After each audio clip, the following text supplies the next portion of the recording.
WNBA Finals ratings are in for game number 1. Do I see people really discussing the WNBA Finals? The Women's National Basketball Association is in serious hot water. The league and its primary broadcaster, ESPN, have been absolutely exposed for allegedly faking or manipulating their so-called record-breaking viewership numbers for the recent WNBA Finals opener. This isn't just about soft reporting. This is about a systemic attempt to manufacture a success story and mislead the public, all while concealing the fragile reality of the league's genuine popularity. ESPN was the lead cheerleader, triumphantly declaring that the opening game snagged 1.9 million viewers with a peak of 2.5 million, a historic moment for women's basketball, and the biggest audience in nearly 3 decades. It was a headline ripped from an executive's wildest dream, proof of massive growth, record-breaking interest. For a league that has battled for mainstream attention for decades, this was the moment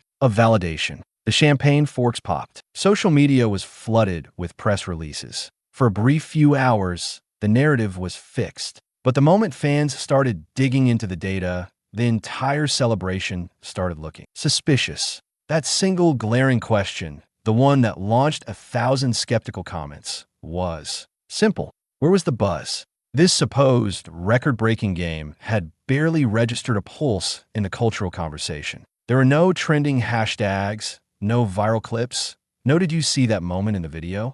The audience blowing up online. Sports talk shows skipped right over it. Radio hosts didn't touch it. Even fans who follow the WNBA closely said they hadn't even realized the finals had started. The disconnect between the proclaimed numbers and the actual atmosphere was absolutely deafening. How does an event that supposedly pulled in nearly 2 million viewers make zero cultural noise? The answer quickly became clear. The numbers weren't what they seemed. This record was quickly starting to look like a complete illusion. It wasn't built on genuine fan engagement. It was built on data manipulation disguised as progress. The phrase quickly started trending among analysts and fans alike. Counting ghosts. The silence surrounding the WNBA's supposed milestone was not just curious. It was a major red flag. When a major sporting event shatters ratings records, the reaction is instant, organic, and everywhere.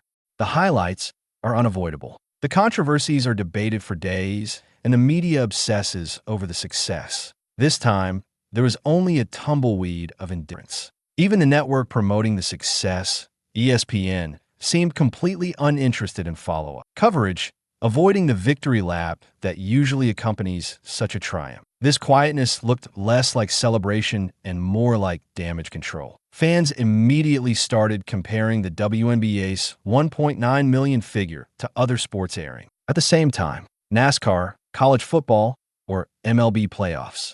These other events, sometimes with similar or even smaller reported numbers, generated 10 times the visible discussion, social media chatter, and press coverage.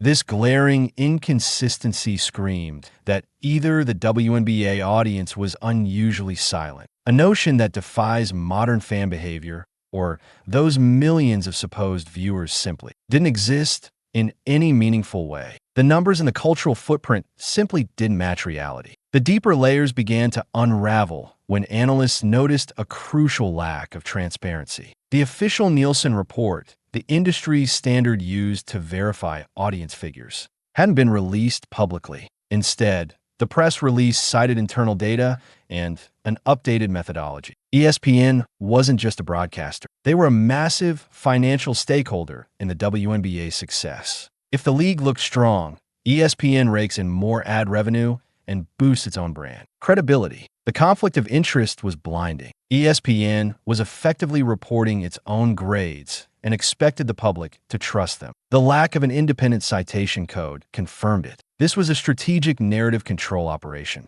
The ultimate culprit behind the fandom numbers was a quiet, almost secret change inside Nielsen's data system that ESPN and the WNBA leveraged to the max. Early in 2025, Nielsen rolled out a new ratings formula called the Big Data Plus panel. On paper, it was an innovation designed to capture a fuller, more modern picture of audience behavior. In reality, it completely blurred the line between genuine viewership and wildly inflated numbers. This system didn't just measure people actively watching at home anymore. Now it included out-of-home audiences. Think of every passive, non-engaged viewer. The person glancing at a TV in a crowded airport lounge.